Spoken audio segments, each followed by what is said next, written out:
แดงดีขนาดเลยง่ายแท้คนอ่ะซองกันเนาะฟ้ามือยังมิดเลยครับใหญ่มากมากมันกับลมลมนี่สุดยอดดีเนาะครับออกตลอดเลยที่มากกระไดเนาะบ่ได้ดอกหนึ่งกับสองเห็ดก็ยังออกอยู่วะสุดยอดไหมคะเห็ดไม่อ่อนนี่วะดิเหมาะเนาะสวัสดีจ้าสวัสดีครับผมวันนี้มาปากันครับวันที่8นะครับเนาะมื้อนี้วันลอยกระทงเนาะครับผมวันยี่เป็งของเชียงใหม่ตอนเจ้าเขาจะมาหาเห็ดก่อนนะครับเนาะตอนแรกก่อนไปลอยกระทงกันเนาะจ้าครับผมเขามากับม้านเลยนี่พิกัดอำเภอแม่ออนจังหวัดเชียงใหม่เจ้าเหมือนเดิมเนาะนี่ดอกมาว่านยังหมานอยู่มื้อนี้ก็มาไม่อีกว่ะเป็นจีอยู่เนาะแต่กับบานน้อยๆมื้อนี้มาอีกฟังนึงเนาะจ้าเนาะครับดอยหนึ่งครับของว่านเนาะครับดอกแรกแหกมันดอกแรกแหกมันมันตายไปดุนกันต่อเนาะครับผมเป็นตาใดบ่สาวเนี่ยนี่มึงดอกเจ้าเนี่ยเห็นผลอีกดอกเอานี่ดอกนี้ก่อนเนาะโอ้ยออกในบางหินนะจ๊ะปลาท่านนี่ไก่ห้องน้ำเนี่ยเนาะยังออกอยู่ครับดอกมันว่านี่ครับงามเลยใหญ่อยู่เนาะครับครับผมนี่เนาะห้องน้ำมันจะเป็นตื่นกันเลยไปเฮ็ดกันที่ออกอยู่นี่ครับดอกก็ดึงมือขึ้นโอ้ยได้กันเลยได้แล้วเนาะเสียดายนี่นะครับเหี่ยวมัดจะหาแต่เหี่ยวนี่ครับดอกงามๆเนาะของหนาไม่ไหวมาหอนเนาะตรงนี้ผมเดินตลอดแดงดีขนาดเลยพ่นน้ำดอกเนาะอากาศก็เริ่มเย็นๆอย่างนี้เนาะกลางคืนนอนบ่ได้เปิดพัดลมแล้วจ้ะเดี๋ยวนี้หนาวแล้วเนาะเย็นนะครับหนาวเจ้าก็หนาวครับ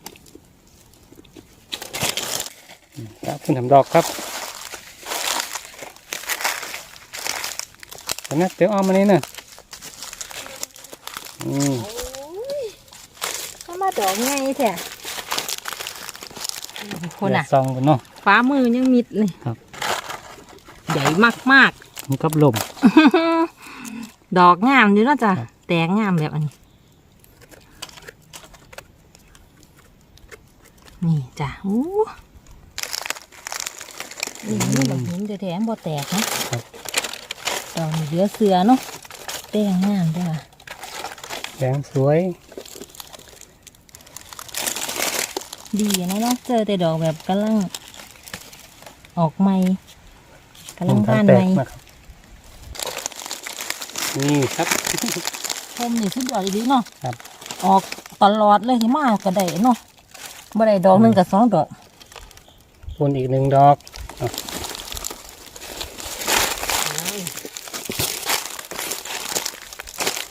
อันนี้อมเด้อจ้ะ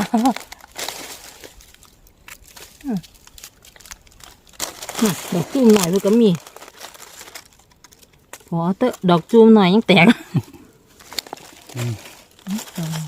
ดอกหน่อยเนาะครับ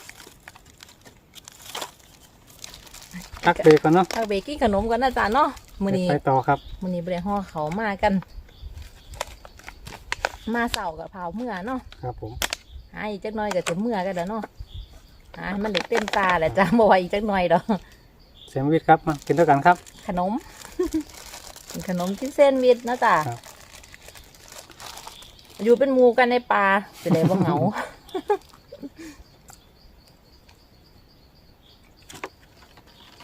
เขามากเผ็ดว่าบ่ออกครับก็ออกเป็นอะไรจ้ะซ้ำเนี่ยก็ไปเมื่อกันนอนมารับน้องคินหอแต่บ่ได้มามามือได้ก็คือได้วะเนาะเฮ็ดเนี่ยมันจะไหนมันคือออกแห้งๆออกเลยเนาะใส่ก็ออกห่างๆเลยก็เสาะเล็มไปครับปลามันกว้างเนาะจ้ะมันไม่ได้แคบๆเลยนี่ซาแนนบอลใช่มา1 เขา 2 เขา 3 เขา 4 ภูเขาเนี่ย ใส่เวลาโดนอยู่ครึ่งมือเนาะ ครับ มาแต่เช้ามาหอนนี่ก็เพื่อสิกลับกับบ่ายโมงนี่จะบ่ายเที่ยงนี่แหละถ้ามาแต่เช้าถ้าหาอ้อมด้อยมดด้อยนี่หอดคำเลยแหละเนาะเท่ากับว่าไหวเมื่อย มือแข็งมือขาเนาะ ไปใกล้เกินจ้ะ มาอีกก็จะไก่แล้วเนาะสันแรกเนาะ ดีตัวมันบ่ใครหอนเนาะมันหนาวเลยนี่ ครับ มันเย็น เย็นๆครับ อากาศสบายๆนะจ๊ะถ้าเป็นแบบนาหาเมื่อแดงคือสิวินนะเนาะ มีนาเมษาครับห่อนครับเนาะ หนูปลาสองคนอย่างนี้เหมียวคือผมมีไผมาเพราะคน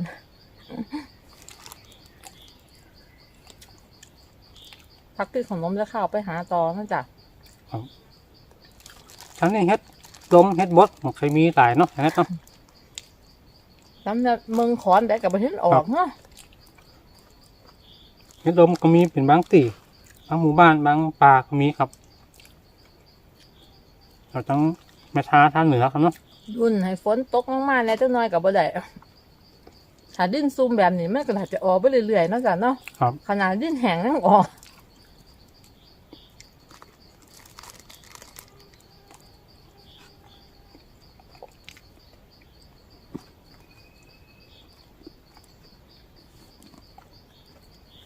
มันก็จะเผาเมื่อเห็ดกระทงให้ลูกสาวอ่ะเนาะ ครับ หาเดินบ่ได้จ้ะสิเผาไปเห็ดกระทงเขาไปโรงเรียนมื้ออื่น ไปประกวดกันวะ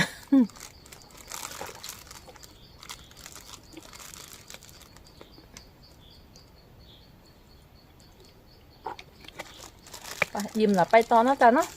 เพื่อเป็นการไม่เสียเวลา ไปต่อครับ มีแห้งแล้วเนาะ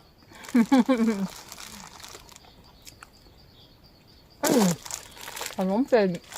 เพื่อหิวอีกไป ไปต่อแล้วครับ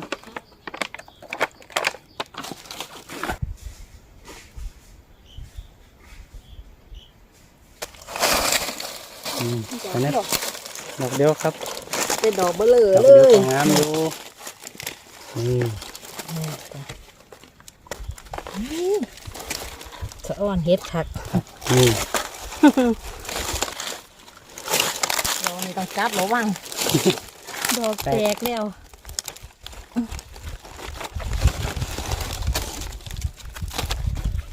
โอ้หักตาย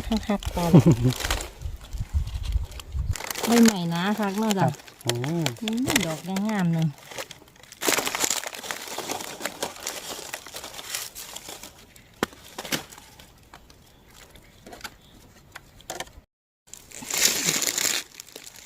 สีครับ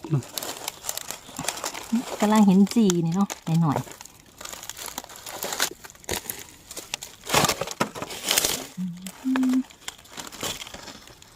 สวย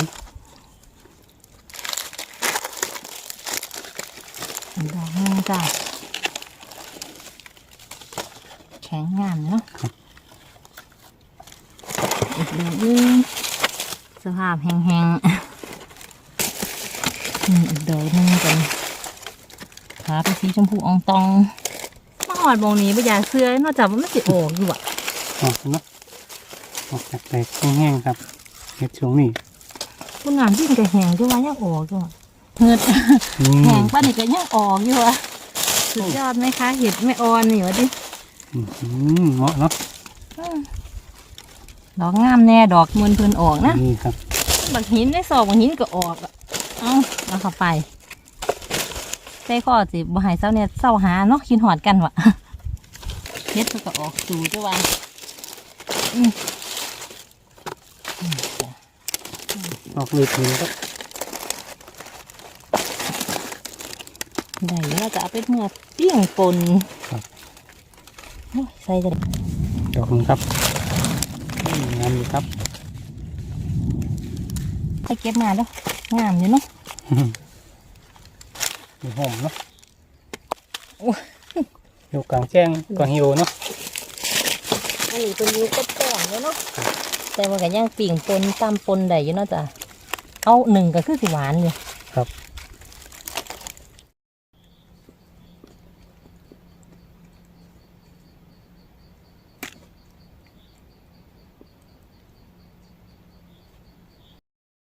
สรุปงานของเขาครับ นี่ ตอน จ้ะ นี้วันนี้เนาะ ผลงานของเฮามื้อนี้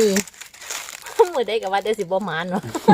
เต็มตายคือเก่า ครับ หาเมิดปลาล่ะจ้ะได้ซ้ำนี่แหล้วเนาะ ครับผม ใช่เพราะมันก็ออกห่างๆเนาะ ครับ จ้ะห่มดอกสองดอกบ่ห่มก็บ่ออกเลย ตามสภาพเพิ่นแหละเนาะ เอายังโชคดีนะปลามันกว้างเนาะเอามีโอกาสได้หาได้หลายตีนะครับเนาะ จ้า ครับผมพอได้อยู่ครับ นี่ หมา จ้ะ อยู่ครับผม แดกๆก็งามอยู่ขึ้นมาสูงๆเขาแตกออก ครับผมบางตีครับเนาะ บางหมองเพิ่นก็แดงอยู่เนาะ ครับ บางหมองก็แตกเนาะจ้ะขาวๆงาม บาง ๆ ตี เล แล้ว ย มันห่มมันชื่นนะก็แดงอยู่ครับเนาะก็แตกครับ จ้า ครับผม แต่ก็ลุ้นไปสิเฮาเก็บฮอดมื้อใด ครับผมก็มาเรื่อยๆเว้นวันสองวันมานะครับเนาะครับผม เจ้า ครับนี่ก็ มา ว่า ตอนนี้บ้านนี่ไปทางพุ่นอีกอยู่มื้ออื่น ครับ อีก ผ ก่อ ม น ครับผม ปลามันกว้างเนาะจ้ะที่สองหนุ่มเขาไปเลิกๆสาวเนี่ยจะไปมื้ออื่นอีกจ้ะ ครับ ครับสำหรับคลิปวันนี้ก็พอแค่นี้ก่อนเนาะครับผมจะลาพี่บ้านพี่จ้องก่อนนะครับฝากกดไลค์กดแชร์กดติดตามเน้อนะครับช่องเบาเหนือพาลุยครับทางเพจทาง YouTube นะครับผมขอบคุณทุกคอมเมนต์ทุกกำลังใจทุกไลค์ทุกแชร์เน้อนะครับสำหรับวันนี้บอกใจสแนทลาพี่บ้านก่อนสวัสดีครับ สวัสดีจ้าบ๊ายบายมื้ออื่นสิพาไปไม้ไหม ครับผม เว้นมือไว้เนาะ ครับผม